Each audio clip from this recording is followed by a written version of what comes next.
Hi, hello, everybody. Welcome into That Sounds Gay. My name is Jer, and our gay sound of the day, presented by Jesse, is Nor. very topical because I got an ad for Down Under 2 during one of these Oh episodes. my god, I meant to ask. Did you see foreshadowing? I did. I saw Hannah's face, and I went, I know those lips. I honestly was watching that trailer and getting excited because I saw some people. There's Spanky Jackson. Spanky Jackson, Uh-huh. Anaconda, Queen Kong. Mm-hmm. You are not ready I don't think I am. for the force that is Minnie Cooper. Minnie Cooper. Minnie motherfucking Cooper is going to set you on fire. What a good name. She's such a journey of a woman. I'm ready. Honestly, I'm so excited for Canada 3. Canada 3, I know we have some great seasons to talk about. Irma Gerd, we got Fierce, we have Giselle. I really love Giselle Lullaby. Kimmy, Oh my I'm god. so ready to perceive Kimmy again. And then Jada Kimmy Shida. Couture. Yes, I'm so excited. I thought Philippines was a lot closer in our timeline, but we still have, I think, Canada 3, and then we have Down Under 2 before we get to Philippines. Wow. So we've got a little bit of a journey still. At least it's good shit. Yeah, I'm excited. And I heard from you and others that Down Under 2 is way more of a redemption. It's still, I think, the best Down Under season to date. I think in order, I would put it 1, 4, 3, 2. Okay. Interesting. Like from worst to ranking to best, best? yeah. Okay. And then you know what else? I think we have another Italia this year in the coming months that we're going to be dealing with. They turned out another Italy so fast. They really did. This is the one with Geoffrey, which is going to be so fun to talk about. Is this a contestant? The one with like no wig or anything. Oh, I don't know anything about this person. I know Nehelenia is on that season, right? And Yes. that's all I know about Italia too. Don't look anything up. Yeah, I don't know anything about, like, going into France, knew nothing. I know nothing about Philippines other than Marina's in it. I know that Nelly is in Italia too. That's it. I have no other perceptions. I'm going in blind. Buckle up. Buckle up, Buttercup. Well, we are finishing our discussion about France too. Last week, we surprisingly had a lot to say about what we thought our opinions about France were, and I'm very nervous for what our listeners are going to reply to. The cease and desist from Nikki. Totally. All our French viewers are going to hate us because we record these a couple weeks out and get them kind of in the chamber. So we're not replying to things in real time. Yeah, we're recording this in September of 2023. So if we don't get to your message right away, we like to have a backlog. Recording these a year and a half early. Could you imagine?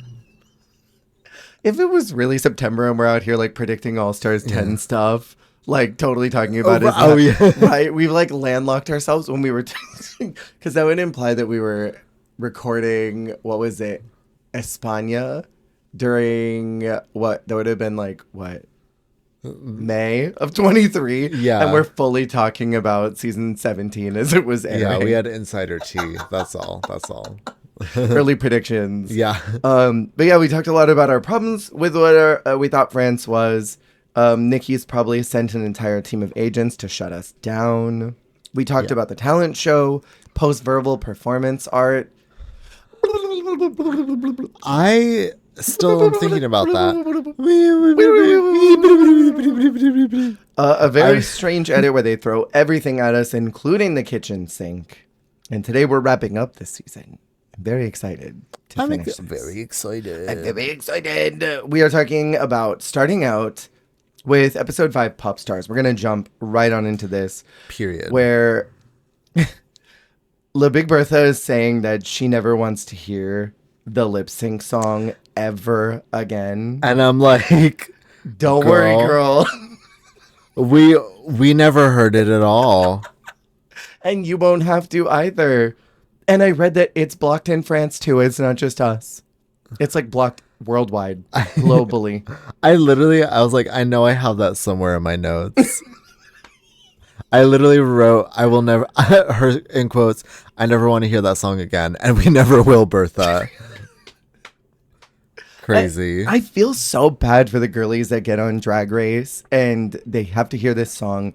It's traumatic because they have to lip sync and then they have to hear it at the grocery store, in elevators and everywhere. And the whole world associates that song with them.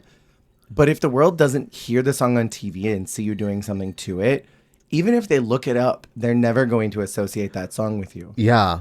And it's like almost a blessing for her with that lip sync because no one will ever associate that with her. Yeah, true. And I doubt she'll ever hear that ballad anywhere that she had to also lip sync to.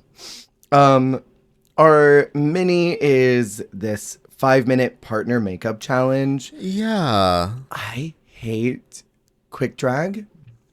And I just, at this point of the season, I started getting war flashbacks to Thailand 3, which you still haven't watched.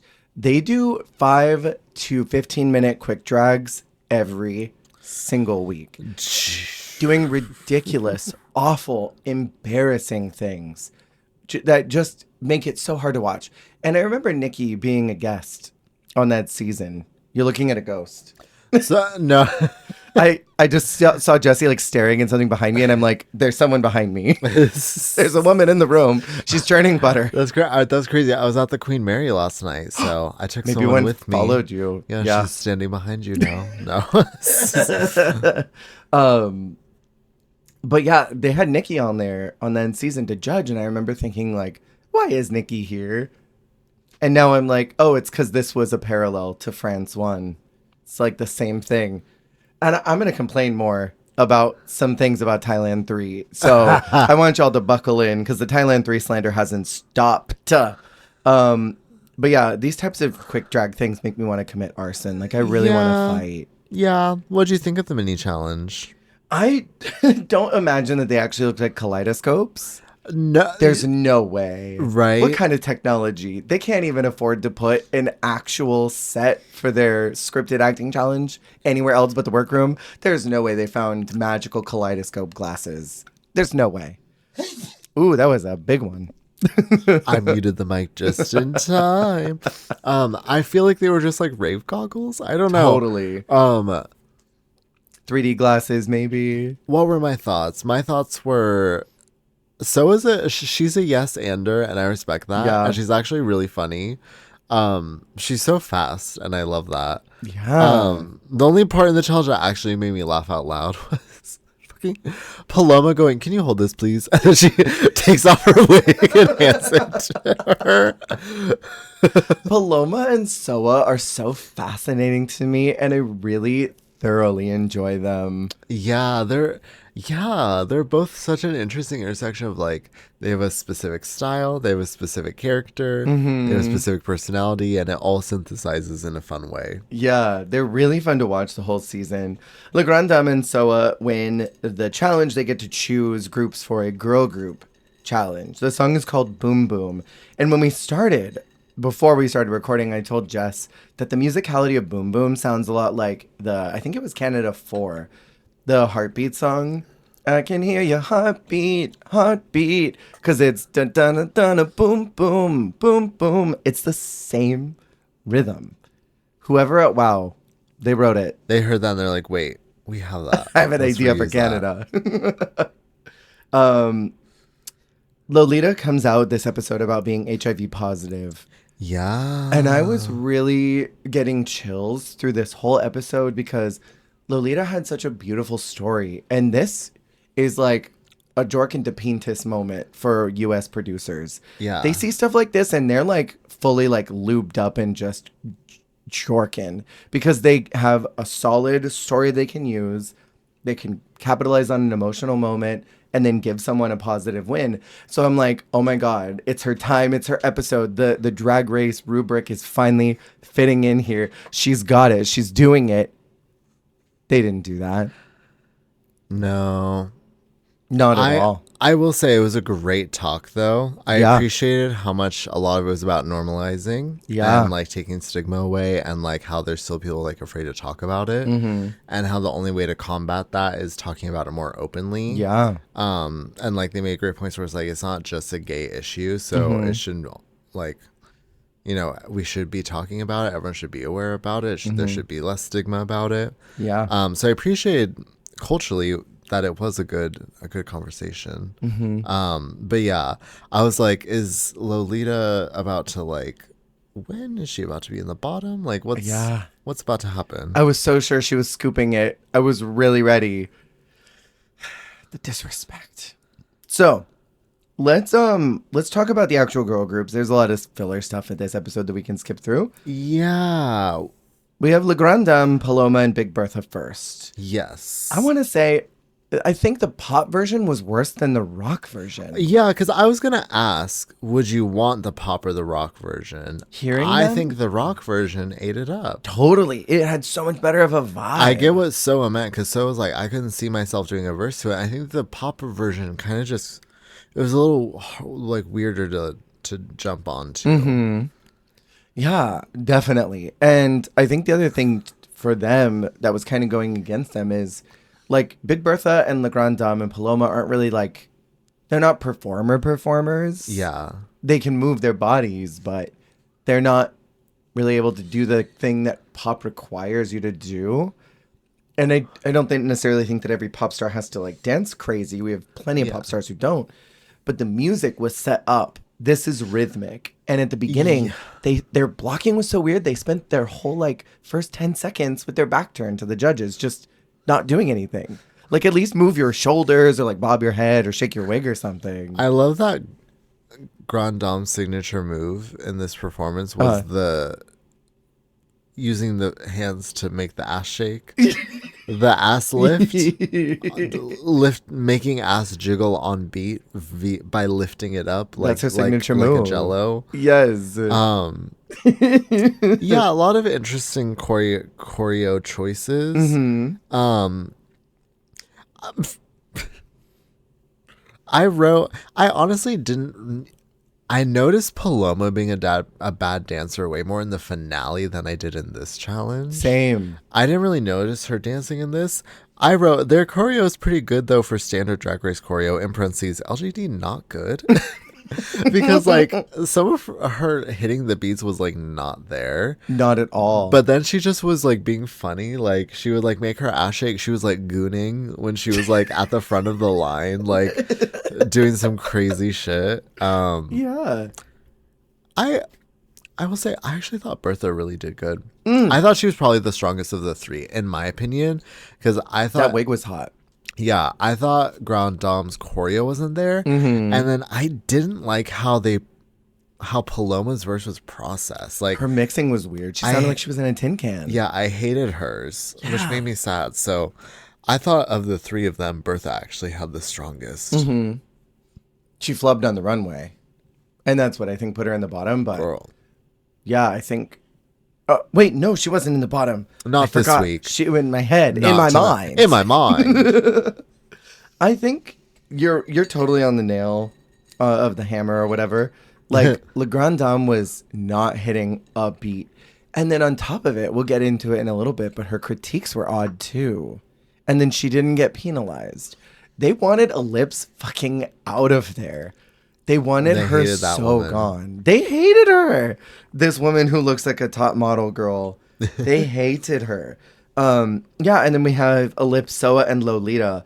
And I love them like popping out like Broadway musical style, being like, Ellipse, Soa, Lolita. I'm like, yes. Very slay. It was hot.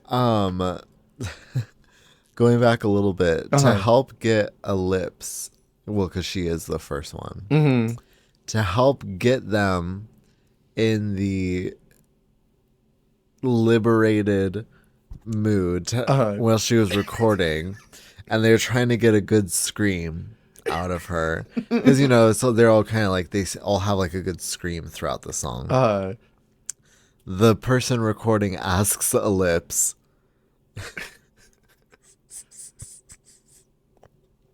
What do you do when people call you a dirty fat?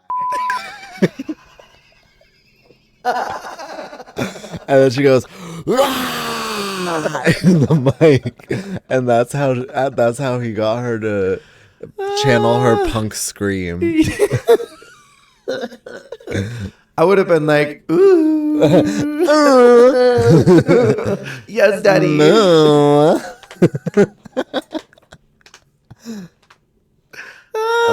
I totally did not write anything down from the recording stuff, but I forgot about that. That was very funny. It's just, I love it because these over the international seasons, like, they love that word. they love it, and I love it. I love that they love it. Yeah. España, it's like every other word. Supreme calls them that. Yeah. Do you remember in season 1 finale, she goes, we call ourselves that because it's liberating, it's freeing, we're silly. And I'm like, you would never hear Ru say that. Although Ru on the first episode told Bosco, I think it was Bosco, that she was serving cunt whore. And hearing RuPaul say cunt whore, I died. I could not believe it. That is crazy. I mean, she is. She is. Bosco is that woman. She was like, yes, I am. Yes, that is me. She is I. I really loved this group. I thought their blocking was really good. Their mixing was a little shitty. Mixing was a little shitty, but that seemed to be a widespread problem. Totally. Soa ate the fuck out of that choreo. Oh, totally. And that verse. Yes. I think she was high-key the best of the 6. She was really good. I thought Lolita was great. Lolita was also great.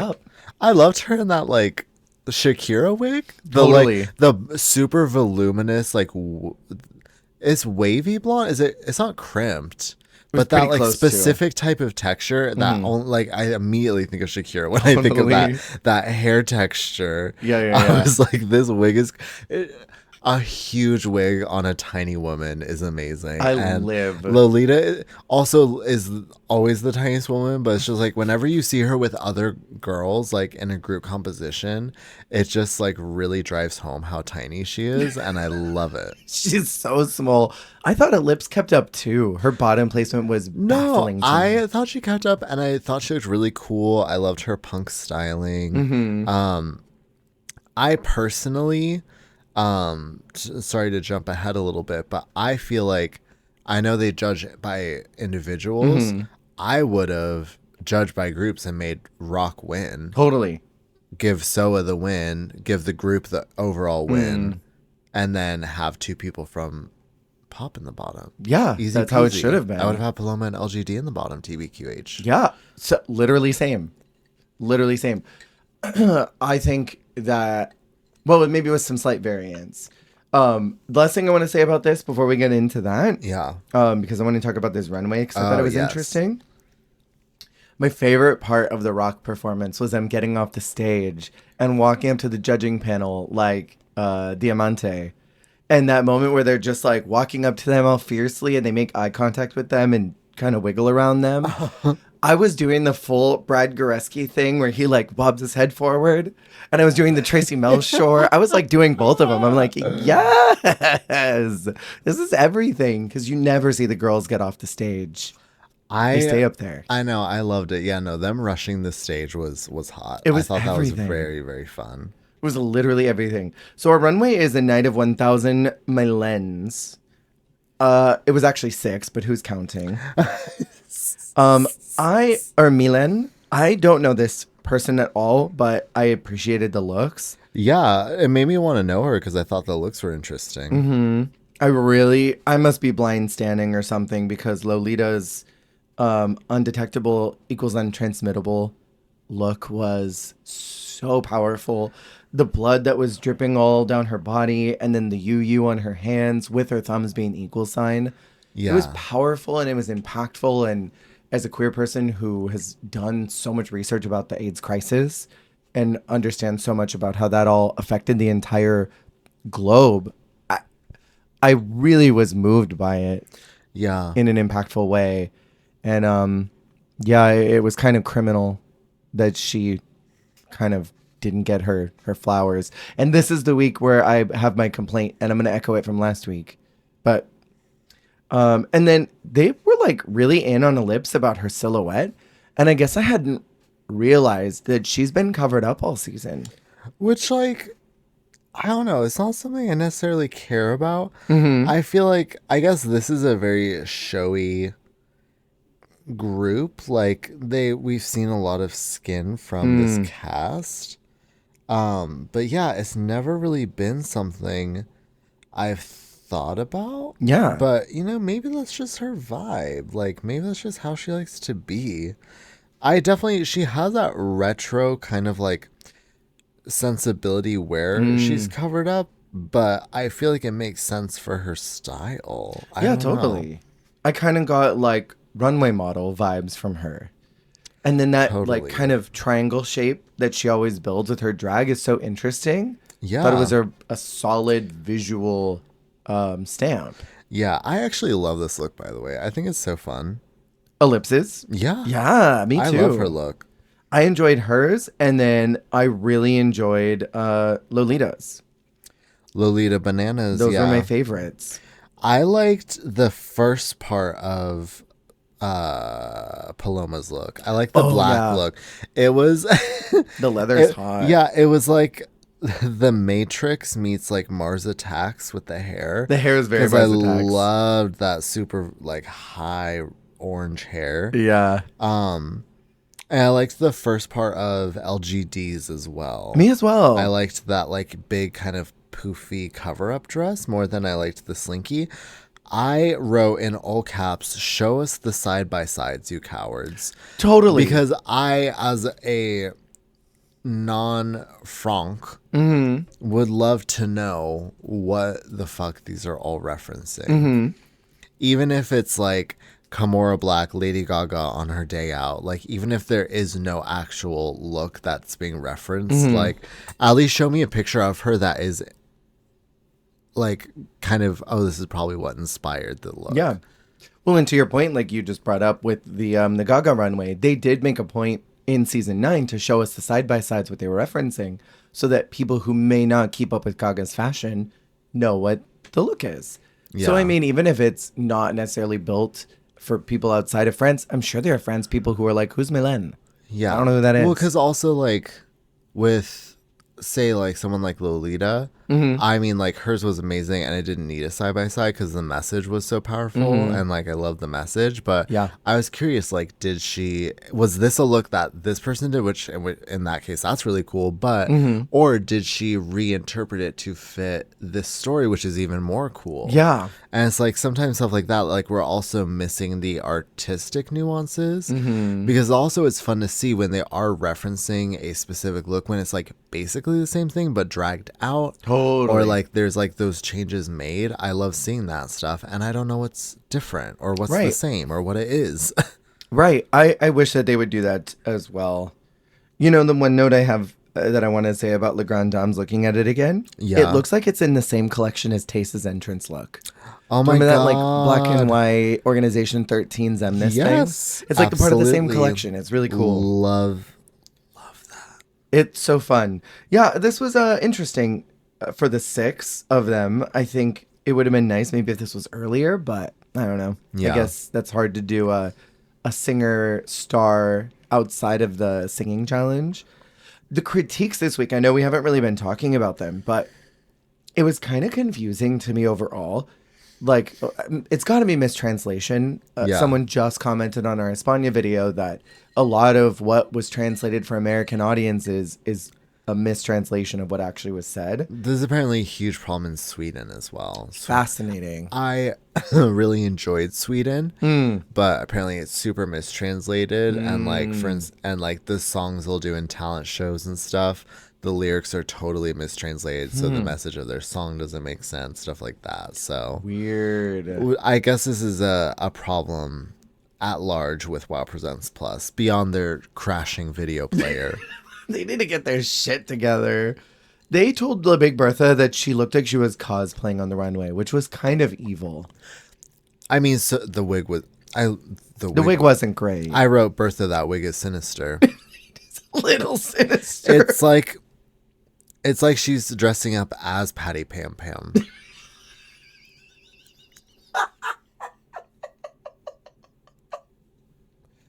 It's not giving Patty Pam Pam. It's like, I'm going to be Patty Pam Pam for the redheaded drag queen party.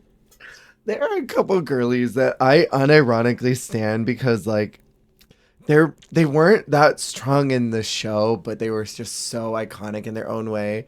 It's Patty Pam Pam. It's Cece Superstar. Oh my god. I'm obsessed with these divas, and I could not tell That's you kind of why. how I feel about like Miss Mosu. Yeah, it's totally the same vibe. Yeah, there's just those people. That's how I felt about Layla McQueen for the longest time. Yeah. I mean, I'm like a diehard Layla McQueen stan. You are. But also like, yeah, there's just those girlies where like they're just like they're there for a flash, but the impact they make is unmistakable. I mean, that is Tammy Brown. Yeah, totally. 2-episode wonder. 100%. Oh God.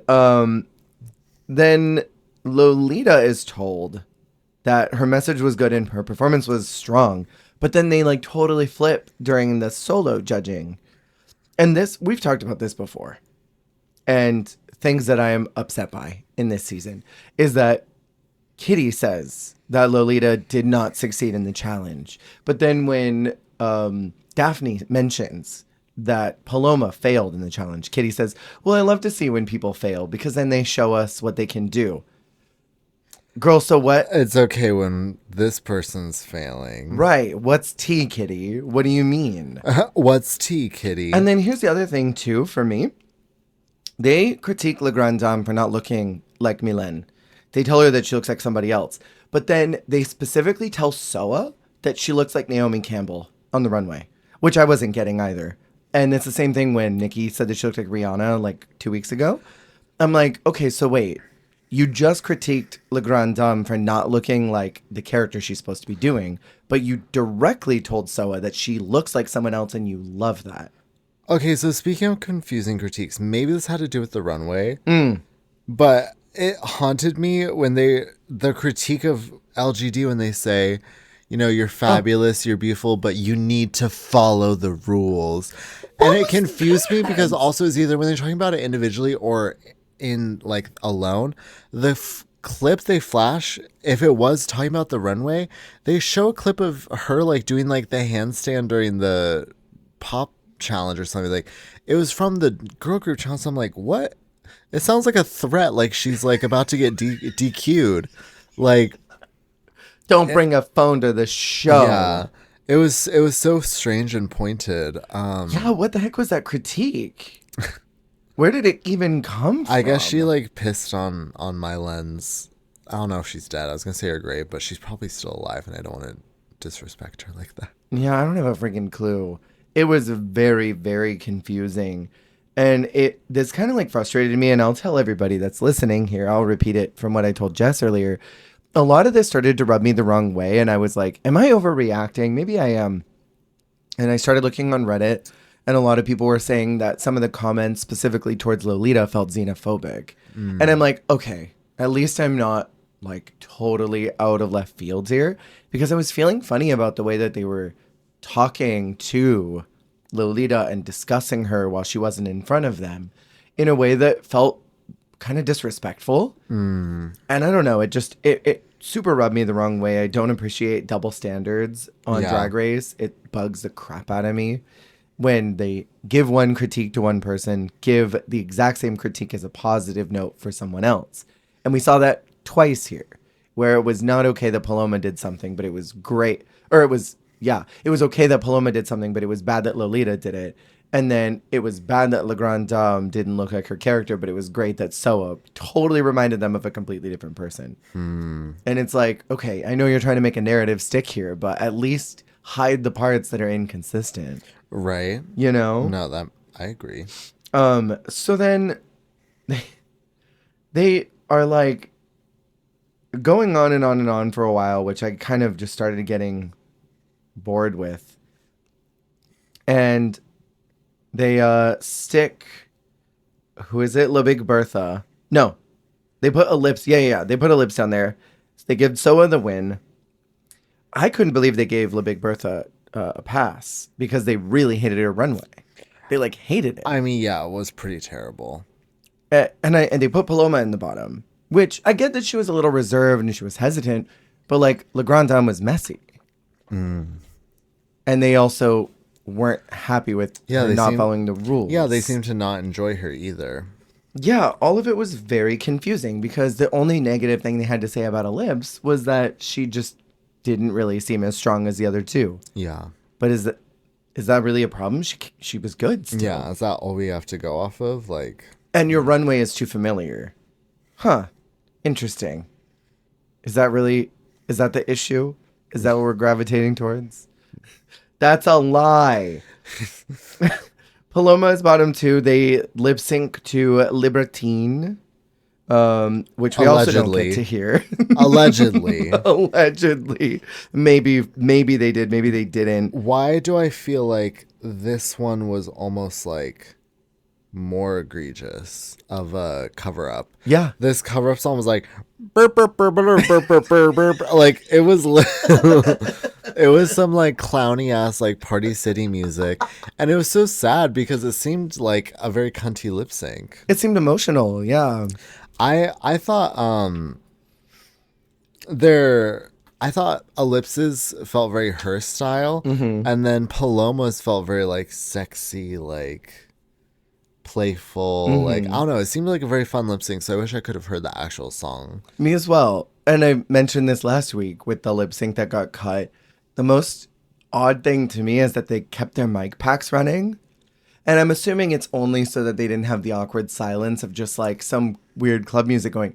But it's like do, do, do, do, do, do, do, do, with them going, yes. Yeah. Ooh, fierce. Do, do, do, do, do, do, yes. Yeah. So strange. It's jarring. Yeah, it all feels weird. It leaves me to feel confused. It's like we're watching like a unfinished edit or something, like a bootleg. A pirated film that we're not supposed to watch. Literally. Have you ever seen a video on YouTube where this was back years ago before they started getting stricter with their content moderation, where if something didn't meet guidelines, they would just mute that portion of the video? Yeah. And you'd be watching something and then you'd maybe have it on in the background and suddenly you'd hear nothing, click over and think your video was paused, but it was just silent for like 10 minutes while it muted out the part that was broken. Or like they would put something else over it. Yeah. Have you ever got like, oh, like don't want to get copyrighted, so enjoy 2 minutes of, and then it's like a public domain, like something. I don't know. Happy birthday or something. Yeah. Yeah. A live performance of like something from Shrek the Musical. I don't know.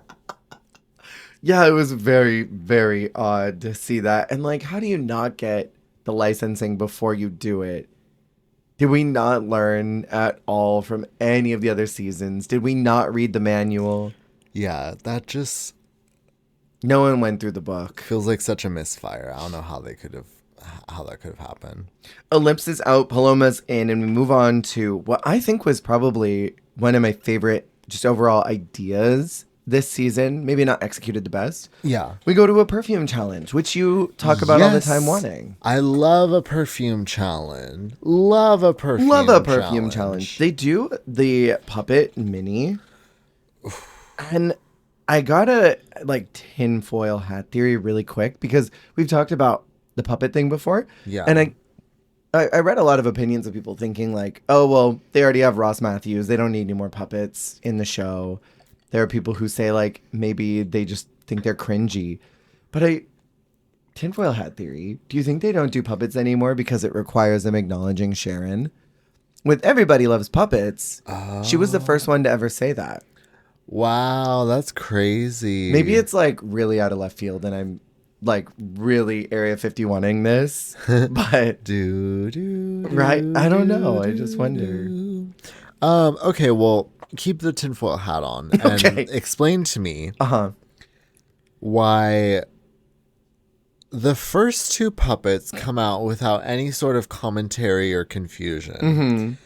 And then the Le Grand Dame puppet comes out with 2 feet long legs on the like 1 foot long puppet. And then Bertha comes out with fucking chocolate all over its mouth. Have you seen there's that meme of that kid that's eating the chocolate cake and they're just covered? Oh my God, yes. It was literally that. They literally like dunked it face first in melted chocolate And then Soa had a mermaid tail? Like, what kind... Were they trying to read her on something? What were they saying? What were they doing? Were they saying she's redacted? What was any of this? I was so confused. Because I'm like, what were they making a joke with something in Lolita and Paloma's styling that wasn't acknowledged? Or were they just trying to drag the other three? Right. It was so confusing. Who in art department did not like any of those three? Because someone messed up. Or they like ordered puppets and... Well, because even Soa said, she's like, I have a mermaid tail and I don't understand why. What they're trying to say. And we talked about the confusing edit last week. Is that they normally try to, I don't know, give us something to understand and guide the narrative. And including Soa being confused me more. Because I'm like, okay, if she doesn't even get it, how am I to understand? For real. And then the Big Bertha's fucking chocolate beard was awful. Hateful. It was really hateful. And it was like these sparse little pieces here and there. Yeah. It wasn't even a full one. It was such in bad taste. It was really in bad taste. You know what I do think, though, for the puppet challenge, my favorite so far has been the Holland 2 replacement, where they had them dress up as each other. Oh, I thought that was my favorite. That's actually such a fun idea. I really love that because all I think about all the time is My Little Pony standing like Kita Minaj and like swishing the whole time with that big ass like Elvira hair, just smiling and swishing nonstop. Please stop. It's everything. But also, if we lose the puppet challenge, we also lose puppet shows like España season 1. God, that was a good one. Carmen's Killer Queen. At least we won't have to see España season 2 if we cut it out, though. Because 2 was kind of rough. And this one was rough. Like, it was the most unfunny puppet show I've ever seen in my life. Yeah, nothing was funny. The only thing that was funny in a not haha way was Soa's portrayal of Paloma's puppet was giving her a winner's edit. It was like, I love what you're doing with blah, blah, blah. Oh, you're so good at this. I was like, what kind of praise? Right? Yeah, not much else to say other than some of them made me uncomfy. Yeah, a lot of them made me uncomfy too. And that could have been translation errors. Yeah. It could have just been that it wasn't Although a funny. couple of them, they were acknowledging they were uncomfy in the room. And they looked uncomfortable in the room. The Lolita one made me feel uncomfortable. I felt I'm feeling very uncomfortable right now. And then the perfume challenge, I feel like, took a really hard left because they give them these boxes full of materials to be inspired by. Yes, and then they have a weird, like, they all have to sit around and have an unboxing together. And figure out what's in there that are, like, party supplies. This episode was when I think I said this off camera, when I realized that Lolita is the audience proxy, and that's why we love her, because they all say some sort of thing about, that I guess is like a French fragrance thing.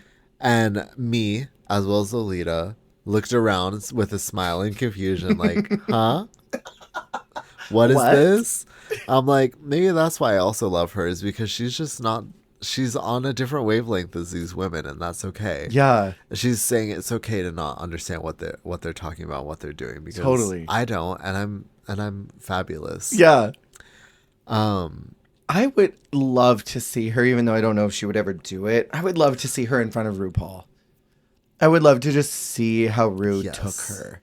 Because I know that Ru doesn't like my community very much, as indicated multiple times by the way that Latinos have been so shafted on Drag I was trying Race. to think of, like, I'm trying to think of which community you're in would be, like, the most offensive to them, because I don't know if they'd like any of them. You're so right. I'm like, is it your gender identity? Is it your race? Race? You're so right. I'm like, I don't think they like any of that. No. But I can't help but wonder, like, if Ru would just be entranced by how bombastic Lolita is. Like, or even put her in front of Brooke, but I don't know. I don't think she'd ever do it now that she's got her hosting gig. But she's just so fun and interesting, and it's such a good story. She deserves to be celebrated. Yeah, and she's great TV in her own way, and she's really good at Drag Race. No, totally. I agree. What did you think about the boxes? I didn't think much of them. Mm-hmm. The only thing I wrote is that Bertha got the JoJo Siwa box. I was confused because, like, to me, I would have looked at this and be like, okay, this is inspiring the vibe. It's for who is this fragrance for, or like what is the inspiration of this fragrance. Some people took it more literally. Yeah, like Le Grand Dame was like this was chopped and was like, okay, I need to use the contents of this box. I need to use everything. This is what my commercial is. This is what my fragrance is. Yeah, which like that was a bit much. It was. I think she like took it too heavily. She was trying to follow the rules. She said it. She heard it last week and she was said, well, terrified. damn. She didn't want to get disqualified for not following the rules. Can I say, though, I hated her commercial. This, like, butch biker who was using everything. I never enjoy the branding challenges where it's like, this fragrance will season your food. You can use it as mace. You can put it to make yourself smell better. Like, obviously it's fake, and we know that it's not real. It's not going to be released. So pick one POV of what your thing does and let it do that. That's why I loved Soa's of, like, it was very clear, like, I saw the thing she got in the box. Her box was Rue Animal by Coco. Very bad. But the way that she interpreted it was very clever to me. It was very chic. And it was very chic. It was honestly the most like a fragrance commercial to me, because she did you're in this place and then you have the fragrance and then it takes you to that place. But done in a like kind of tasteful way. Yeah. I thought it was the most like real lady type thing. As tasteful and real as you can do for a green screen commercial shot in the workroom. With pit crew in their underwear. Yeah. But I like this idea of like life might get you down, but put this on and you'll feel powerful. Yes. I think that messaging is very much what like a perfume is for the everyday woman. And I thought that was really smart. And then the other one that I loved was, because it was so draggy, was Lolita's. I love this idea of like this smelly teenage girl who just wants to party and take selfies, but she's so stinky and nobody wants to. And then she puts on this perfume and nobody even notices how stinky she is. Do you know what I noticed? The curse of death was in this challenge was using the pit crew. In drag? Well, because she had the pit crew in drag as her girlfriends. And then Bertha, they were like bachelorettes or like they were her friends or something. Whereas like they both were like with the pit crew as a group. And I'm like, kiss of death. Yeah. Can't do it. But why include the pit crew if you don't want them to use it? True. It was so confusing. Do you know honestly was my highlight of the entire fragrance challenge? Was it Paloma? It was the dress Paloma was wearing. Oh, yeah. That rainbow dress was crazy. Wasn't it? I actually really loved Paloma's, and it was giving me very comedy queen energy. It was giving me like girly who like kind of is a comedy queen, kind of a look queen. Mm-hmm. Like kind of like a Vivian. Like Vivian Panay. Soup of the day. Vivian Panay. Whereas like someone who's very like funny and clever, but like also just very good at drag. But like I thought it was super funny, and like it was like kind of a character. Like she had like a weird like affectation like vibe to her. It was like slightly manic. She had like a weird voice. Like I don't know. I loved it, and it was very Rue accessible. I feel like yes. They're like, what did she say? If you're like me and you have nothing to plug, no singles or sex scandals, then you need Fraud by Paloma. I love that idea of, even if you aren't fabulous, because you aren't, you could be a fraud like me. Yeah. It was very silly. It was very just whimsical. And it felt like something that you would see in front of RuPaul. Easy. Like you mentioned Viv, that's a really good example, I think, of someone who connects with Rue's sensibility. It did not seem to be pandering towards whatever it is that Nikki likes. Which I still can't tell. We're 6 episodes in, and I cannot tell what Nikki likes. And I can't tell what Kitty likes because it changes all the time. One week they're all in on Le Grand Dame and Paloma, and the next week they're not. And then Daphne seems pretty consistent in what she likes. Yeah. But she seems like she's sort of always the one who's got the unpopular opinion of the two of them. And so they sort of just sideline her and then go with whatever Kitty says. Yeah. Which is odd to see the Santino role be the one that's the more vocal and the one that Nikki seems to rely on. Because in most of the franchises, they default to the Michelle role, you know? Yeah. That's usually the one that they go to. Oh, Michelle is saying this. That's what the narrative is. But Kitty sometimes, I think, has the more left field opinions. Daphne seems to be the one who's kind of more in line with what you would see from other seasons. And everything I read online says that people don't like Daphne. Damn. All the Reddit threads I've seen of like people who are in France say they don't like her on the judges panel. Really? I have not seen one positive thing about her in all the Reddit threads I've perused. Damn. Maybe I'm just looking at the wrong threads, but people seem to really dislike her. Damn. The runway category this week is haute couture. Hot couture. Do you have any standouts? Hot couture. Well, I'll tell you when this ad closes on the RuPaul's Drag Race Wiki. I freaking loved Lolita. The pincushion look was so good. So that was what confused me. Okay, well, you really liked her challenge, but I was gonna say when she got critiqued, it seemed to be she was in the bottom for the look more than the challenge. I feel like the look was stronger than the challenge. The look was really excellent. I loved it. My only thing I would say about it is I wish she was stilting a little more like the Ivy Winters, like stomp it out. You could tell she was a little hesitant, but also in her defense, she's short. She's short-legged. I'm not used to making long strides. I get it. Yeah. I'm not a long strider. She's got little legs. I think I could imagine that is difficult. Well, and also where her hips were where the door frame top was. Yeah. So, I mean, she had to fully bend in to get in there. I also loved this matrixy look that Soa had. But then Paloma doing that fashion sketch on the fabric that rolled out. And Paloma's was a moment. And this is another complaint. It's not a complaint about Paloma. The production level of some, because we know TV, how that works. And there's a production assistant who's got to come and snap up her thing and then release it right before she comes out. Yeah. Someone went through and did that. That's a level of high production that I respond to. And I really like when they do that they were willing to like accommodate her and help her out. Yeah. Even the fan last week set up for the girls to have something to help wind sweep them.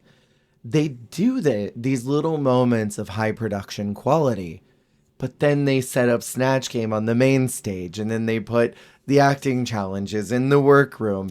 And these like little moments where it's like you put so much effort into maintaining this part of the show and keeping the runway visually interesting. Where is the love through the rest of the season? I get that. Is that like a weird thing to harp on? Well, no, that makes sense. I'll say maybe they need Paloma as their creative director for the season. Maybe. Because maybe they need Paloma. They're like, no, stand there, you do this, and then I'm going to go do this. Right. Very Vander Von Odd tea. Coming in and redirecting everything into. Right. I loved it, though. I thought it was so cool to see, like, the sketch to dress. Yeah. Like, idea. And this was never made, right? Like, it was just a sketch, I think is what they mentioned. Yeah. I think Daphne talks about it, is that this particular outfit and why it was so special is because these were just sketches. These were just ideas that never were realized. So Paloma taking that inspo and then showing her fashion brain through that. I love it. So good. I love it. I thought it was really good. I thought it was amazing. I thought it was so good. Is it like bad that I didn't love Le Grand Dames? Really? What didn't you like about it? For me personally, I think it's just very I don't know. It's like kind of lower scale in comparison for everything else she's done. That makes sense. I like the hair headpiece thing, but it is a little more low key, and I really like her a little more when she's like a maximalist, like her and her like beaded dresses or like her flower look, like stuff like that, where she can like flex her eye for color and styling a little bit more. I mean, the sophisticated classic beauty is also amazing, but I like to see her go a little more outside the box because she can. Yeah. She has a brain for it. She does. And I think this minimalistic look is really nice, and you nailed it with maximalism, is that, you know, normally with all the rest of her runways, they've been so larger than life, and this one is so scaled back. And I love to see diversity and variety, but it's just so small compared to the rest of her package. And I don't know, I just wasn't loving it. And then La Big Bertha's, I was not enjoying either. This caftan thing was not doing it for me at all. And the black boots and the black gloves, I just really hated it. Maybe I don't understand fashion, but I really hated it. I don't. I wasn't vibing. So we are getting this situation here where Lolita is feeling like crap. Yeah. She's been feeling bad and has been talking about how bad she feels. And she has this whole moment on the runway because Nikki asked a question and all of those bitches said her name. Yeah. Every one of them. Lolita says that, or Le Grand Dame says Lolita has the fewest wins. Bertha says Lolita for no reason. Soa says Lolita for no reason. And Paloma says Lolita. And she's just like, well, me too, I guess. Yeah. I also don't want to be here. And Nikki's like, I said that on my season and I regret it every day. I'm like, do you, Nikki? Do you? Because Lolita is sitting here in your position, sobbing, clearly feeling like an outsider, clearly feeling bad. And this is happening again. You know why you felt that way in that moment. Help her. And it kind of like rubbed me the wrong way. And I don't appreciate the conversation that bled into the workroom during the mini Untucked of, I forget who said it, but one of them said, well, she's been in France for 12 years. Why does she still feel like an outsider? And I don't know. I mean, you moved for a little while. You weren't there for a really long time, but sometimes when you get somewhere new and you're an outsider, you haven't really experienced that culture before, and you're in this shock, sometimes it takes a really long time to kind of acclimate yourself. Like, I've been in a city now for, what, like 13 years maybe, and I grew up in a small town, and it's still weird for me sometimes. Yeah. I still feel like a small town person. Yeah. So, like, I don't know, I didn't really appreciate that conversation either, because how Lolita's feeling like an outsider in a place that she wasn't born, I think that's totally valid if that's her experience, and to minimize that and be like, well, she shouldn't feel that way after all this time. I don't know. She's feeling that way for a reason. Yeah. Well, and like also because they're like, oh, well, like you have no reason to feel like an outsider. But even, and I appreciate that she's transparent saying it is like, because in their like their mini untucks they have, Grand Dame says, well, we all said Lolita because we're all closer to Bertha and we have a better relationship with her. Ugh. Which is like that shitty, but I also appreciate when someone at least says it. Yeah. Because she's painting the picture for us a little bit more of like, why did everyone say Lolita? And then it made sense when she said that. I was like, yes, I can see that now. Also, because I feel like it made sense why Soa, seeing how emotional she was when Big Bertha leaves, makes sense, I think, why she's going so hard at Lolita too. Not that it justifies it. I think it's still shitty. But I think she's going so hard at Lolita because she does not want to see Bertha leave. Right. And so she feels like she can, and that is probably where I think it is not okay. She feels like she can, like, kind of, like, not target Lolita, but, like, emphasize, like, no, like, this is why, like, she's not, like, she should be the one to go home. Right. And that feels bad. Feels really bad. What did you think about this emotional ballad song? Because I have opinions. We've got La Big Bertha and Lolita in the bottom too. I kept hitting the little right arrow on my keyboard. The little 10 second speed Jump up. forward 10 seconds, yeah. Lolita shaving her head like Mayor Mayhew in freaking Somebody's The Grinch. fabulous. Yeah, the right down the middle. It was so psychotic.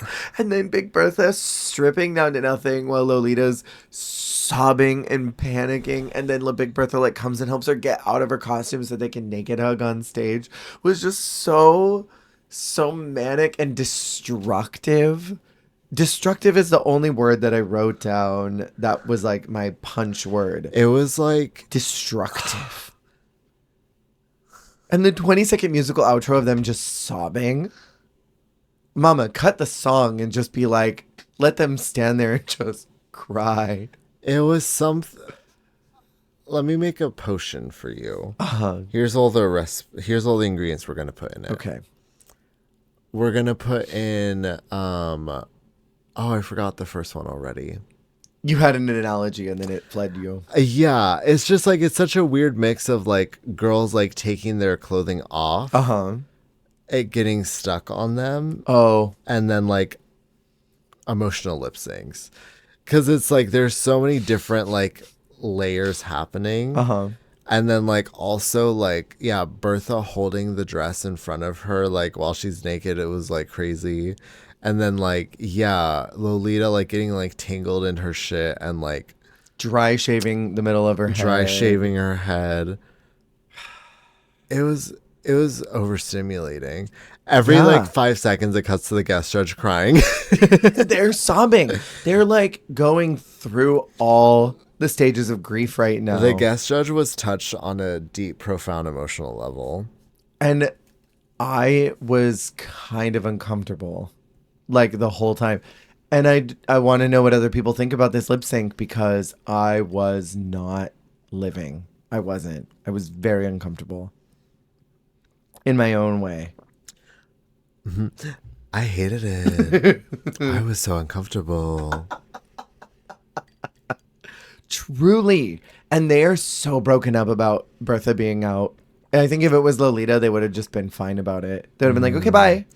They'd be like, it was her time. Can I be hateful, though? Say it. I think Big Bertha could have been out week 2. The way you, like, almost choked on your beverage. Choked on my beverage. The mic probably picked me going, the bubbles. Yeah, I think she could have been out, like, week 2. Easy. She could have had that Madame Mustache trajectory. Safe bottom out. Yeah. Madame Madness. That's what Darby Lynn Cartwright called her. I had to remember her name. Did you ever watch them watching Holland? No. Oh, see, that's fun. That's a whole other like sub part of like my psyche when I think of these seasons we're talking about. This is when IMHO would talk about every season. Oh, I love that. Every single season. So they talked about Holland, and Darby always called her Madame Mustache. Madame Mustache. That's good. I wonder what Darby would call. Did she have names for any of the French girls, or did they not I don't know review if they France? did France. If they did, I didn't watch it because I wasn't watching France myself. I wonder what she would have said about any of them. Right. I feel like she would have had like a fun nickname for La Brioche because like that's such a fun name to play off of. The Bread Woman. Lolita is in, and we move to episode 7, where we've got a makeover challenge, and it is probably the fastest makeover challenge I have ever seen. They bring those people in the workroom, and then they immediately, like in that same day, send them to the main stage. And I felt kind of funny about that because, you know, how do you have time to stamp your brand on someone in that short of a turnaround in maybe like 5-6 hours, maybe? Or normally they have an entire day to discuss and get ready and walk, prepare. And then on top of it, they do a lip sync smackdown this episode. It felt to me like they wanted Lolita out of there. And also, my tinfoil hat is still on. It always feels weird to me when there's mixed gender casts, but of such small calibers like this. Yeah. 3 girls and 1 boy. It really felt like he was the odd one out. Okay, and I wrote that I was confused by the other girls seeming to be annoyed by Lolita having kind of like similar vibe. I literally wrote in quotation marks, looks like him, because they all seem to swear that they were twins. I'm like, because they're Hispanic. Like, Is it because they're Mexican? I was like, their features are not that similar. No, they look totally different. But okay, okay. I'm just pointing it out. Remember when they was said that Soa looked like not only Rihanna, Naomi Campbell, also Naomi, when they don't look anything alike. Yeah. And it's like, what are you implying here? Yeah. And that did rub me wrong too. And again, more of these, like, this feels so targeted.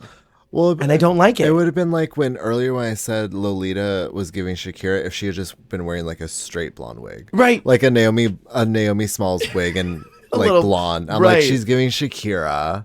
Right. She's giving Charo. Coochie. Right. And it's like, wait, because she's yeah, but but that being said, I was frustrated by all the girls saying that like it was kind of unfair that Lolita had someone that looked like her and was like dancerly and like her vibe. But I'm like, she was the only one that had a man. Right. Everyone else got dainty little women, like these tiny, petite, gorgeous gals. Right. And then there was the one storyline of Paloma's not being able to walk in heels or something. And then she came out and was stronger than Paloma. And I'm like, interesting how she can't walk in heels. I'm pretty sure it was Paloma's. Yeah, I don't know. It always just feels weird to me because I think of like Mama Queen, who had a guy. And then I think of like Anya and Jules, who both had dudes.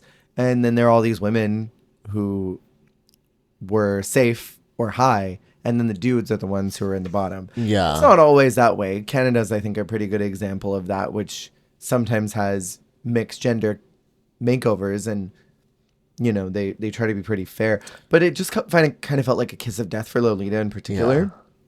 Yeah. Okay, but also I loved, because I usually don't like drag, and like drag is... You don't like drag? I usually don't like drag. I usually don't like the like drag is for family like narrative. But I actually thought it was genuinely, earnestly very sweet of her makeover partner, Antonio, Lolita's partner, telling the story of like he basically like came to find like acceptance and appreciation of drag through his children. Yeah. And the way that they see Lolita in drag and the way that they think of it like impacted how he thought of it. I was like, see, children aren't born hateful. Totally. But it's like the reverse of like, just like children like learn like prejudice, like I feel like parents can unlearn it through their children. Yeah. I very much appreciated like his like storyline with Lolita. I thought they were very cool. Like he was like his daughter's like dance instructor, like crazy. And I say again, Lolita's had such a good story this whole season, from being the outsider who didn't really feel like she fit in, doing really well in challenges, coming out about her status and showing that you can be powerful and strong in that, and that it's not this bad thing. It's not this gross disease that people sometimes think, that she's got this friend who has unlearned some of this homophobia or maybe, you know, some bias against drag and has come to be a better person than that. And Lolita just being this strong, positive force in the world. She has such a good story. Yeah. And they don't do anything with it. For real. They just show it. And like this was such like the episode for her to win. Like the way the storyline was set up, like I was like, she could easily get the win right now. She could have easily gotten it the week before as well. Yeah. In or not this last one, because I think it was so strong for Paloma and Soa. But she could have won the girl group one. There have been a lot of moments where Lolita's done great. Let's zoom through these makeovers really quick. What did you think about Paloma's mimey It was very mimey to me, but maybe I'm, not. Again, I don't know fashion. I like the idea of their robbers, and they have like all of their thievery on display. Love thievery with like the hands with the rings and stuff on them, but I don't like the hands themselves because the hands on body are giving me like sex or something. Like it's giving me some sort of other like imagery. Well, and then this one's like fully grabbing the cooch. Yeah, like, well, it's like the hands. It's like the things where they have like the hands on the tits. Yeah. Like hands around the waist, like stuff like that. It's totally giving me that.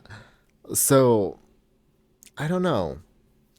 I loved the makeup. I loved how she did her girly. The girly looks so good because she had the face for that style. She really did.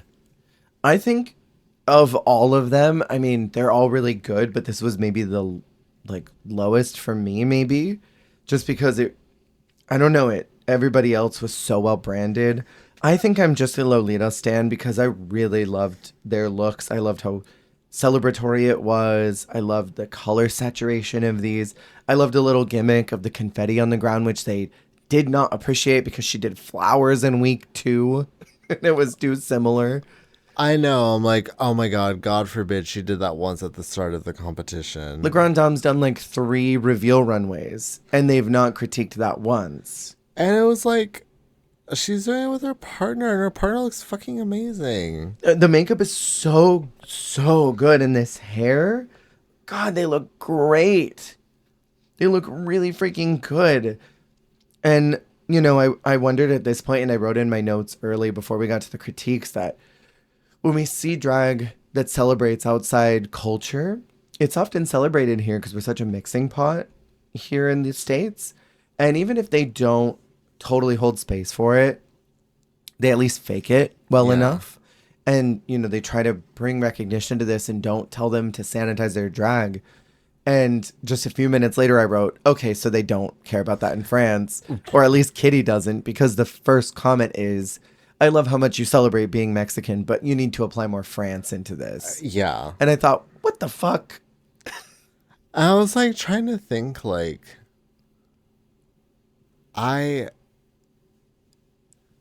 no, like, I don't know.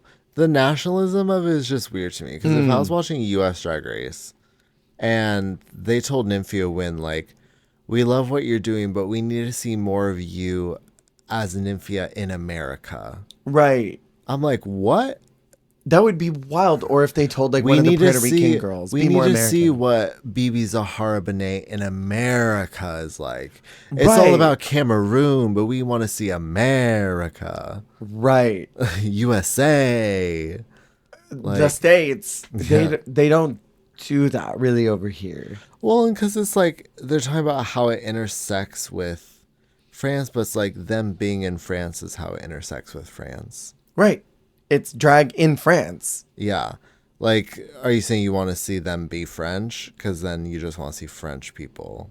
Right. So why did you cast Lolita Banana if you knew that's what kind of drag she did and then tell her not to? Yeah. And then the other thing is that Soa has been celebrating not what I wouldn't consider necessarily as French drag. Like, even this look, it's so stunning.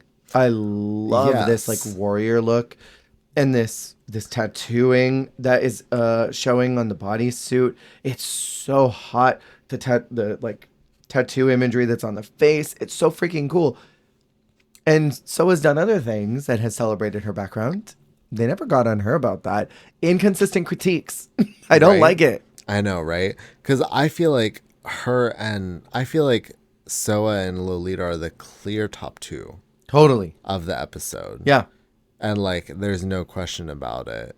So, as soon as the critique started and Lolita got a hint of negativity, I was like, the fuck? Right. Like, Le Grand Dame, I think, is really cute. Oh, sorry. I, breezed by Soa. Oh, yeah, no, but I love Soa's. I loved her performance of it, too, and her partner's performance of it. Yeah, they were great synergistically. Well, I guess her partner also she knows from Burlesque. Mm-hmm. But you can see that because they both had such great energy, showmanship. It was really cool. Yeah, and I love the way they moved down the runway sort of as one unit and then separated and came back together. Yes, it was fluid. Totally. And for the turnaround time, it was impressive how much they did. Yeah. I do really love Le Grand Dame's look. I think it's very fun, and it's also very her too. Yeah, I like her look. I don't really like the makeover's look itself. Oh, that's fair. I don't love the like hair on the makeover and stuff. Slash like, well, because LGD's dress is more of this like kind of almost like button-up baby doll dress or something I with can the see drop that. waist. And then the partners is it a lapel or is it a jacket and skirt? It looks like a jacket and a skirt. Yeah, I don't know if I love that as much. It's interesting. It almost looks like windows. Yeah, it looks The way very they're architectural. stoned. Yeah, but it's still very cute. This is very US makeover. Absolutely. This is very like bread and butter makeover of the complimentary looks. Yeah. I don't know. I really responded to this. You think that Soa and Lolita were the top two. I think Soa was really strong, but I like Le Grand Dame's just slightly better than Soa's. Wow. Like they were both really good, but I think for me, like both Soa and Le Grand Dame's are both very their brand, very their Yeah. POV. I think I like the execution of what Le Grand Dame's is because her partner's so short. So she's Yeah. got a more elongated jacket. And then the skirt is like just slightly more like what is the word? The feathers are not as long. Yeah. There's like a word for what that is stylistically. And then the Grande Dame has more bulk here in the waist because she's taller. Her body can accommodate that. It almost reads like peplums, you know? Yeah. And so like it's complementary to her figure. Where I feel like with Soa's makeover, her makeover looks more interesting than Soa does. And I think she did a good job at stamping her brand on her makeover, but then kind of didn't think about herself as much. Which maybe that was the point, was to show how much this girl means to her. And the presentation was very like, I'm protecting her, bringing her out to the runway, introducing her, bring her back, and then we do our thing. Yeah. And so like for me, Lolita was number one, and then it's like 99.1, 99.2 between them. Yeah. It's like so close. No, I get that. For me. For Para me, para mí. me, French me. Very French me. I wrote down this is bullshit about Lolita. I was really not featuring the comments about her at all. Very frustrating. Very. And then they make them do a lip sync battle to get to the finale. At the end of the while their makeovers still are watching. What the fuck, man? Why didn't they fold this into the finale? And also, I mean, obviously, everything happens by chance and organically. Obviously. But the way they were paired, like Lolita and Soa and Paloma and LGD, it made so much sense. Because if it had been switched up in the other way, LGD and Soa probably would have won their respective pairings. Furthermore, I feel like they had to keep Lolita away from a song called Banana Split. Yes. Because, okay, it goes both ways because it's also unfair. I mean, obviously, she didn't choose the song, but it'd be very disheartening if I went to go lip sync for The Crown or to stay. I was lip syncing against a girl named Lolita Banana, and the song's called The Banana Split. I'd be like, oh, I'm fucked. Right. But at the same time, then it was like, but then you have it and you're not giving it to her. What's even the point? Like, you should have just not. You should have had this instead of DJ so that Cam Hugh didn't have to be eliminated to some royalty-free Party City music.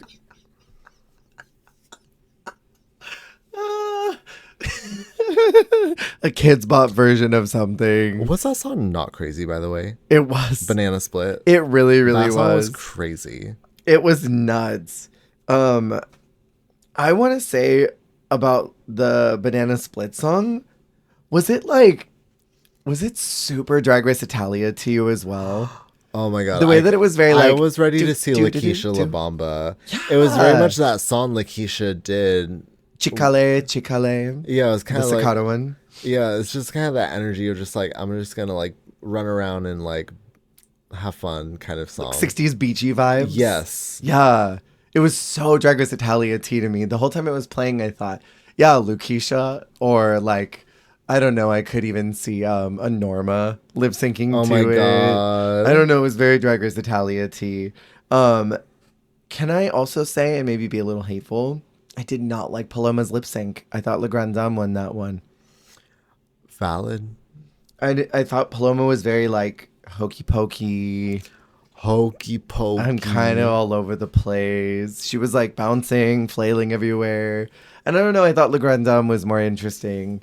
But maybe they knew that Lolita would beat Paloma and they didn't want to have to eliminate her. Yeah, I see what you mean. I like Grand Dame's lip sync in this round more than second round. Oh, I yeah. would say. Her second round I did not enjoy as much. And then the last one, the last song, was about having a grenade under your chest. And I thought Lolita pulling out that white flag with the peace sign on it was very lovely. And it was very fun. Yeah. It made sense with the kind of vibe and essence of the song. This felt very U.S. lip sync to me. Mm-hmm. Le Grand Dame winning. It felt very U.S. lip sync to me. I can't describe it. I don't think they were ever going to give Lolita a win or push her through to the finale. And it bugs me a lot. I know. Especially because I feel like how could you not lose steam with that? Mm-hmm. It's upsetting. I wrote fuck this season in my notes. Yeah, I mean, it's tragic, it's heartbreaking, but her leaving and she's like, Drag Race Mexico, call me. And they literally did. Talking to them in Spanish. Right. She's like, forget these French people. I'm out of here. Have you seen that gif of Abby Lee Miller being like, I'm out of there, and then she disappears? I'm out of here. Literally, that was her. That was her going straight to Drag Race Mexico. She got on the plane right then and there, flew over there. Where she could be properly appreciated. She picked up Valentina on the way during her little tour and picked her up and was like, we're going to Mexico. Get in the plane, bitch. So we get to the finale, which I skipped kind of a lot of the finale, I'm not going to lie. And I would like to complain again about Drag Race Thailand. One more time. Go into it. They make them at the finale lip sync to You Wear It Well. Yeah. And here they make them lip sync only to the song. They have no budget for them doing their own verses. They have them do choreography and that's it. It's very like pre-season, 8? Where they just had them straight lip sync to something in a music video. But it wasn't even a music video. It wasn't even a music video. It was a live performance. It was just some stupid herky-jerky stage performance. And they did that shit in Thailand. And it pisses me off. Hate it. I hate it so much. I was a little disappointed when we got to the actual challenge. Pre-challenge, I don't have a lot of notes. Yeah. The only notes were when they were rehearsing.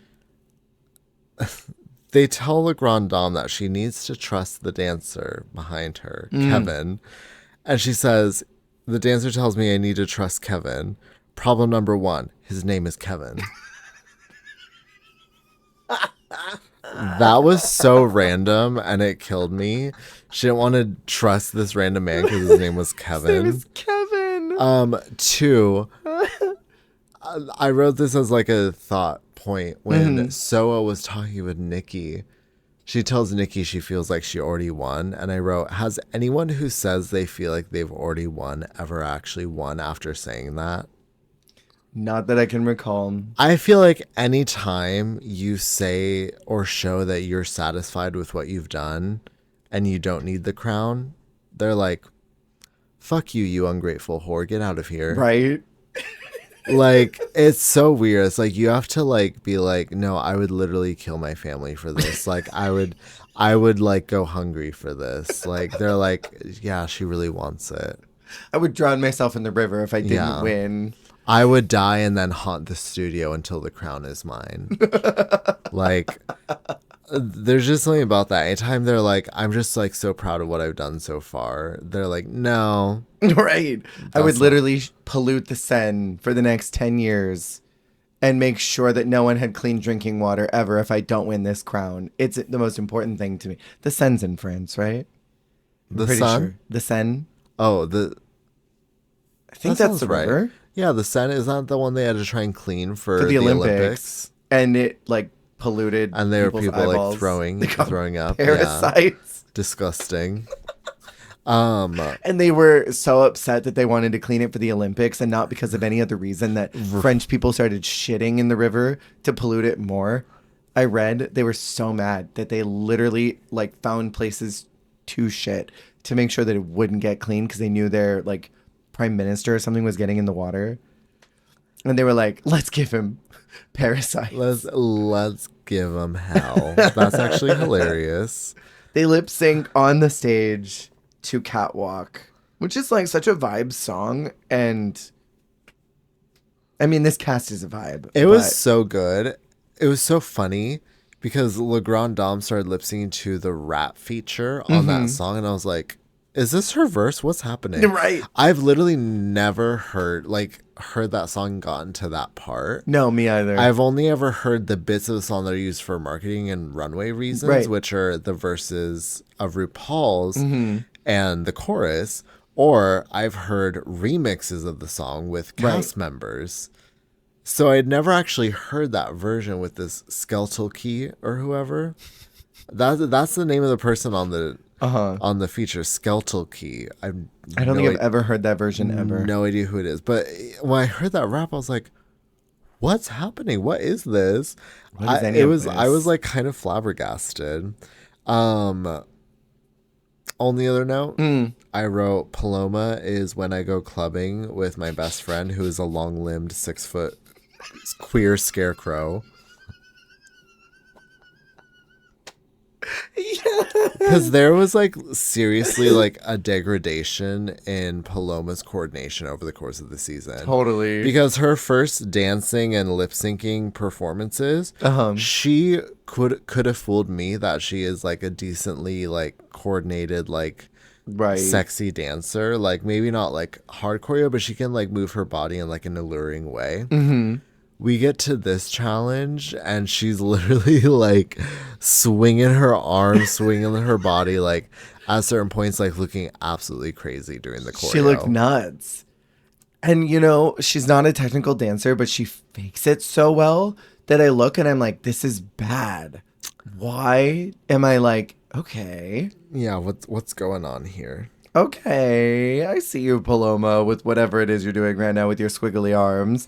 What did you think about the finale runway Dragnifique? I didn't really care for the eliminated girls. Of the eliminated girls, I was here for Cam. Of course. I thought Cam was doing it. Okay. Were you really confused by Lakahen? Yes. Because when she took off, I actually liked the look on its own, untouched. When she took off the black crinoline over part, I was like, I mean, that's kind of silly, but okay. And then she took off the actual main dress, and then she was just like in her little like slip with her ass. I was like, wait, well, why did you do that? Yeah. Because then she just like carried it behind her and then immediately went to the back of the stage. I'm like, this is so strange. Lakahen is one of those performers that I think she's got an idea of what she's doing in her head, but then it's not translating in any way, shape, or form to what is actually happening. You know what I mean? It is like nothing I've ever seen before from anybody on Drag Race, or even like it's Tammy Brown. It's Tammy Brown, but like less overtly insane, where she's sitting with Maddie in a room talking about what she like mentioned cannibalism or something, didn't she? And Maddie was like, what? And like Tammy knows what she's saying, but nobody else does. Lakahen knows what she's doing, but nobody in the room does. Her fashion's on Planet Tammy. It is. She came from Planet Tammy. I came here from outer space. Yes. What did you think about the final 3 girls? My favorite of the 3, my favorite of the night in general, Paloma's. Of course. That was crazy. It was like yesified Winifred Sanderson. Like, I wrote Myrtle Snow. Oh, totally too. Yeah. I love when she does the kooky big hair like this, especially in this red color. I love it. It's so like flattering on her. And then I love the almost like witchy, like gothic, like very like villain in like a 90s fantasy film coat, jacket, dress thing. And then it had no right turning into a reveal for that lip sync. I know. Because it turned into then the cutest, like structured, like flared hip little like corset moment that still worked with like the little silhouette of her hair and everything. I thought it was really cool. I thought she looked incredible. And like you mentioned, this red looks so good on her. It feels very her color. Because didn't she come in the workroom in red? Her entrance was red. Different saturation. Well, in her, yes, she did. She did. I think her entrances or her promos red. She's one of those queens that just looks good in every color. I've yet to see a color on her that I didn't like. And not every drag queen is able to do that. Yeah. Some of them just don't have the right look to do that. Something about the way they paint, something about the way they style themselves. A color just looks weird on them. Yeah. Paloma's done olive. She's done this crimson red. She did that white. She's done black. And like, these are kind of intense colors that can look odd on people, but she just works it out. Yeah. I really, really loved Soa's leather look, but it was very low key for a finale. In my opinion. I agree, because I like the idea of like all the different pearls and stuff. But yeah, I feel like it needed more layers or something to amplify it. And then, okay, Le Grand Dames, I think is cool. I think it's a moment. Yeah. But I'm confused by the lore. That it was a chromatica dress? Because I don't doubt it. Yeah. Because it looks so chromatica. Totally. But I'm like, in what world was this made for Lady Gaga? And then it's to the floor on you. You're a foot taller than Lady Gaga. Yeah, at least one foot. Unless it was like a train, but like that cut, like I'm like, I can't imagine Lady Gaga in this, because even like the sleeves, because of how long they are, because she has a thing where it's like separate, it's like a disconnected sleeve, and it's got like I'm assuming the elastic scrunchie at the top to keep it like in place. Even that, it would have been like to Gaga's shoulder, I'm assuming, with how long. What if this part was the breast? And this was like Could you imagine just the skirt is the dress? Where the hip is, where the breast is supposed to be, and this was the waist, and then it was supposed to be like a little cocktail dress that like went right to the knee. And then what if like this was its own separate thing? Because even like the colors are the same, but the manipulation of the fabric is very different on both ends. Like this almost looks like it was like a premiere dress, and then this is like the after party. You know? That's interesting. So I wonder. Yeah, the lore was a little bit interesting to me. And then, I mean, I know this happens in fashion a lot, where a designer will create something for a celebrity. They don't get it, you know, and then end up just not taking it. Yeah. So I mean, it's cool. Miss Congeniality is a lips. Happy for her. Very happy that she got some flowers. Yeah, if it's not going to be Lolita, because obviously, you know, we don't acknowledge Lolita in France. Right. My controversial opinion, by now I'm going to say it early, is that Soa should have no bottom placements. Period. I feel like they were unjust. Totally. And I think Soa could have won. The very final lip sync is, I want to say it so bad, but I don't know if I can. Mourir Su Sen by Lolita. Yes. Soa locks eyes with that camera, and my whole body got shivers. Soa was really giving it. She was magnetic. She was really giving it. I really liked I thought it was a cute finale song too. Yeah. Because, I mean, obviously it's about a singer, but the messaging of like, oh, I want to die on the stage and like perform on here until like I can't any longer. Yeah.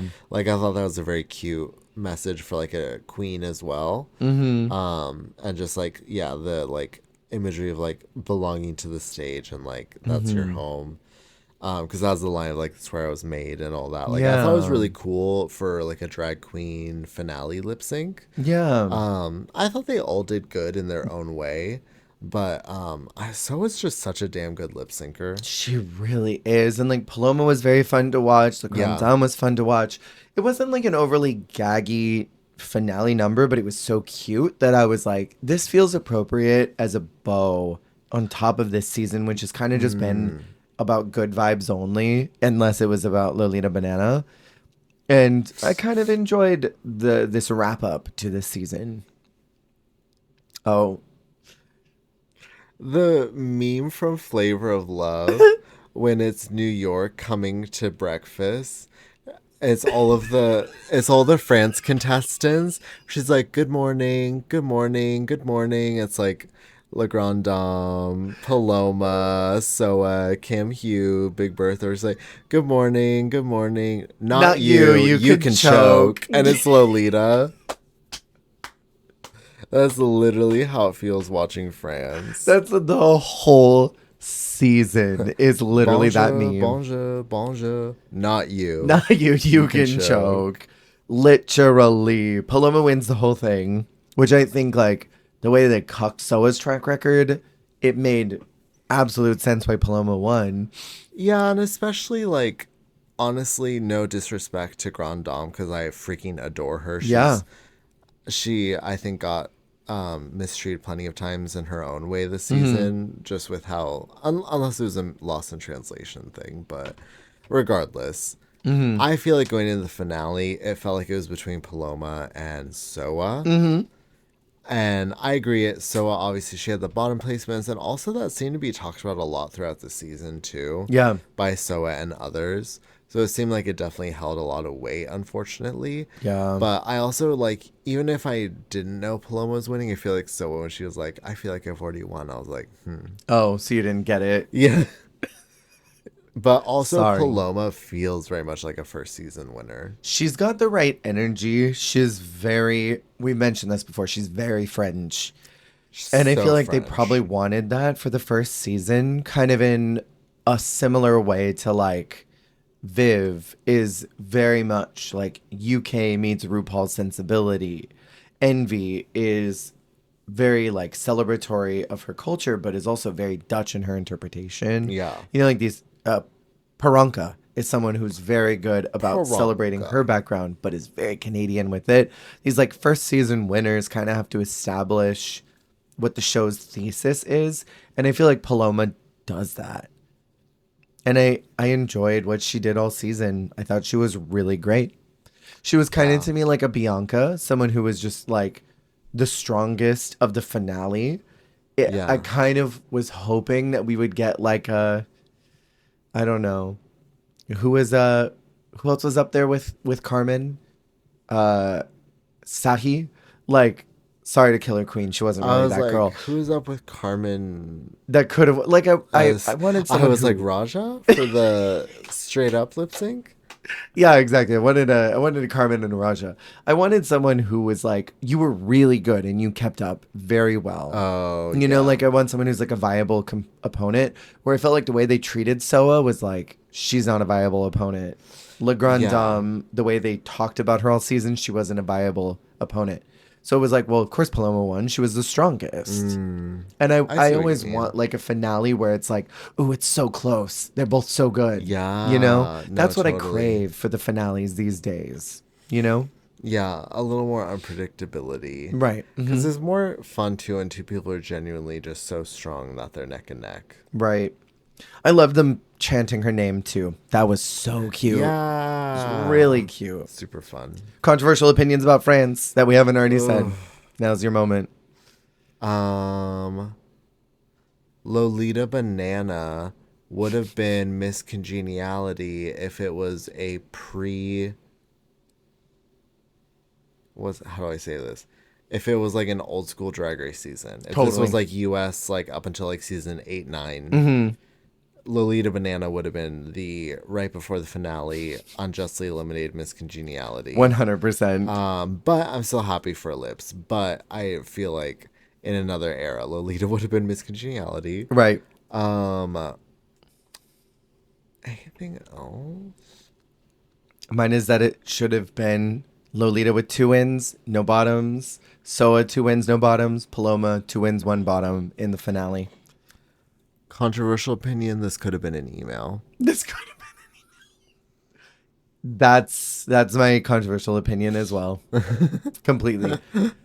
I think I'm looking forward to season 2 and seeing how they adjust. Well, because apparently I'm super excited. I haven't really watched it, but apparently it's like so fun. Kiyomi, isn't that her name? Kiona. Kiyomi. You always say Kiyomi every time we talk about her, and I'm like, who you're thinking about? Maybe two queens and blending their names together, because there must be like a Naomi or a something. Kiyomi Smalls. Yeah. Maybe there's like another queen over there that ends with me that you're thinking about. I also know a Kiyomi, and I don't. What's her name? Kiona?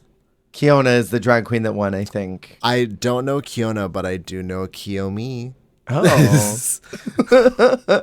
But I'm excited because Kiona is apparently an icon. Also, apparently she's great. Season was just an amazing season. I think she like dog walks too, right? Like 4 wins, no bottoms or something. Like fully like a Carmen Farala, Sharon type vibe is what I've heard. I don't have any idea. I've not watched a thing or seen a thing. So I have no idea what to expect. But I heard she dog walks. I'm excited to perceive. I'm excited for Canada next week. I am so excited for Canada. Like I can't even express to you how ready I am for season 3. I'm ready to talk about Jada Shada getting fucked by a ghost because she felt her booty hole quiver. That is like that's some of the sacred texts. For real. I'm ready to watch Fierce's. What did she do? Chloe. Hello. Oh my God. No, it's not Kim. She hung up. The hot glue gun girls are fighting. Yes. All of Fierce's runways. I can't wait to stand her all over again. The petulant princess. Yeah. She's everything. I have no final thoughts to all of our French listeners or people that are fans of France. I'm sorry that we didn't love the season as much as others do. I'm not sorry. I'm sorry that I didn't see whatever it is that the rest of you saw. Because I keep hearing how good France is. And I'm like, I must have missed something. Maybe I missed an episode. This is a season for people who don't pay attention to the runway. Oh, maybe. This is a season for people who skip to the runway. Maybe. Yeah, I don't know. I don't want to, like, shit on it too much. But it was like Drag Race Down Under 1 vibes. Like, it was just... I think it was stronger than Down Under, like as far as a premiere season, but it wasn't that strong overall. There's just something that is not like the best of the premiere franchises. Like if I had to rank them all right now, I would put like UK 1 very high. I would put España 1 very high. And then there'd be like Canada and US. And then like Italia's low. Low. Down Under is low. And then I think like France is somewhere kind of like in the middle because I haven't seen Thailand, so I don't know what that season's like. So I can't really rank it. Yeah. And then Holland is low, for like first season vibes. But no, totally. That is all for this week. Thank you so much for listening. Thank you for tuning in. We will chat with you next week for Canada's Drag Race Season 3. Which I'm very excited about. Remember, you're doing a great job. You're doing the best you can, and that is all you can do. Goodbye.